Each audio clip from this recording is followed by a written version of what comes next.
Hello viewers, welcome to kadai kitchen. இன்னைக்கு நாம பார்க்க போகிற ரெசிபி ஆந்திரா ஸ்பெஷல் நெல்லூர் சாப்பல புலுசு. சாப்பல புலுசுன்றது மீன் குழம்பு. வாங்க நம்ம எப்படி செய்யறதுன்னு பார்ப்போம்.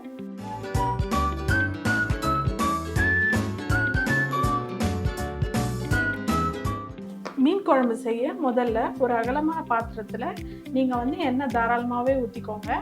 நான் ஒரு 100 ml எண்ணெய் ஊற்றிக்கிறேன். எண்ணெய் சூடான உடனே நாம் கடுகு சேர்த்துக்கலாம், கொஞ்சம் சீரகம் சேர்த்துக்கலாம். கடுகு சீரகம் பொரிஞ்ச உடனே நாம் ஒரு 2 கொத்து கருவேப்பிலை சேர்த்துக்கலாம். இப்போ 2 பச்சை மிளகாய் சேர்த்துக்கலாம். ஒரு 10 பல்லு பூண்டு சேர்த்துக்கலாம். இப்போ இதெல்லாம் நல்லா வதங்கட்டும்.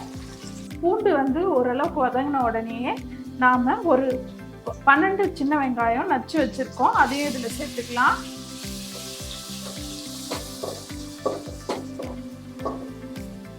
நீங்கள் சின்ன வெங்காயத்தை உரல்ல போட்டு இடித்து வச்சுக்கோங்க. அப்படி இல்லைன்னா மிக்சியில் பல்ஸ் மோடில் போட்டு எடுத்துக்கோங்க. வெங்காயம் வதங்கட்டும். அதுக்குள்ளே நாம் ஒரு பவுடர் ரெடி பண்ணி வச்சுக்கலாம். இந்த பவுடருக்கு 1/4 டீஸ்பூன் வெந்தயம், 1/2 டீஸ்பூன் கடுகு, 1 டீஸ்பூன் சீரகம், 1 டீஸ்பூன் முழு தனியா, இது எல்லாத்தையும் நல்லா ரோஸ்ட் பண்ணிக்கலாம். வாசனை வர வரைக்கும் ரோஸ்ட் பண்ணிட்டு பவுடர் பண்ணணும். இப்போ இந்த மாதிரி ஒரு பேன்ல நாம மொத்தத்தையும் ஸ்லோ ஃப்ளேம்ல வச்சு நல்லா வாசனை வர வரைக்கும் வறுத்து பவுடர் பண்ணி எடுத்துக்கலாம். கடுகு எல்லாமே நல்லா பொரிய ஆரம்பிச்சிருச்சு. இப்போ இந்த ஸ்டேஜ்ல இதை நம்ம ஆற வச்சு பொடி பண்ணிக்கலாம். இதுக்கு மேலே வறுக்காதீங்க, கசப்பேறிடும். இப்போ பார்த்தீங்கன்னா வெங்காயம் நல்லா வதங்கிருச்சு. இப்போ இந்த ஸ்டேஜில் ஒரு 3 தக்காளியை நல்லா பேஸ்ட் பண்ணி இதில் ஆட் பண்ணிக்கலாம்.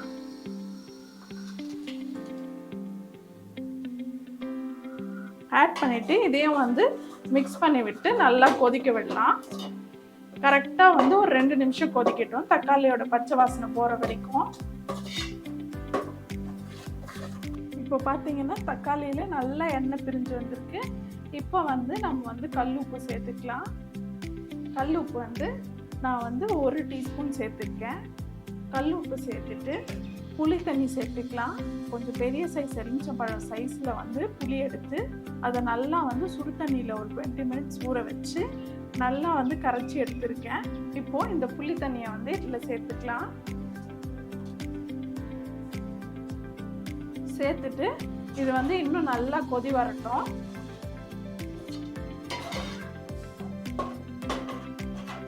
இப்போ இதுல நாம ஒரு 200 ml தண்ணியும் சேர்த்துக்கலாம். தண்ணி சேர்த்துட்டு நல்லா ஹை ஃப்ளேம்ல இது கொதிச்சு கொஞ்சம் சுண்டி வரட்டும். இப்போ ஒரு 1 மினிட் ஆயிருக்கு. இப்படி கொதிச்சு வரும். கொதிச்சு வரும்போது 1/2 டீஸ்பூன் மஞ்சள் தூள் சேர்த்துக்கோங்க, 1 டீஸ்பூன் மிளகாத்தூள் சேர்த்துக்கோங்க, 2 டீஸ்பூன் தனியாத்தூள் சேர்த்துக்கோங்க. சேர்த்துட்டு இந்த மசாலா தூள் எல்லாமே சேர்ந்து அதோட வாசனை போகிற வரைக்கும் கொஞ்சம் நல்லா கொதிக்கட்டும். இப்போ பார்த்தீங்கன்னா நல்லா கொதிச்சு இந்த அளவுக்கு திக்காக வரும்.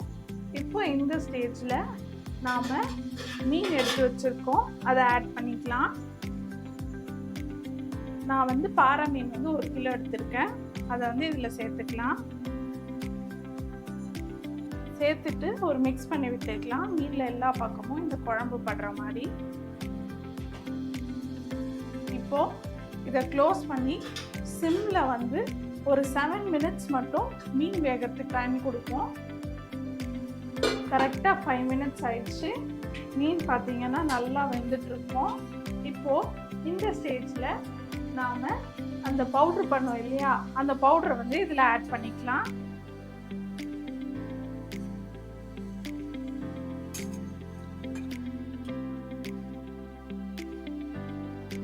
ஆட் பண்ணி விட்டுட்டு திரும்பியும் ஒரு மிக்ஸ் கொடுத்துக்கலாம்.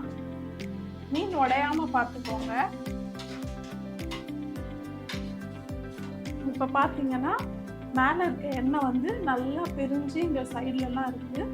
இப்படி பிரிஞ்சு வந்துச்சுன்னா நம்மளோட சூடான சுவையான நெல்லூர் சாப்பல புலுசு தயார். நீங்களும் உங்கள் வீட்டில் இதே மாதிரி ட்ரை பண்ணிவிட்டு எப்படி இருந்ததுன்னு மறக்காமல் கமெண்ட் செக்ஷனில் சொல்லுங்கள். தேங்க்ஸ் ஃபார் வாட்சிங்.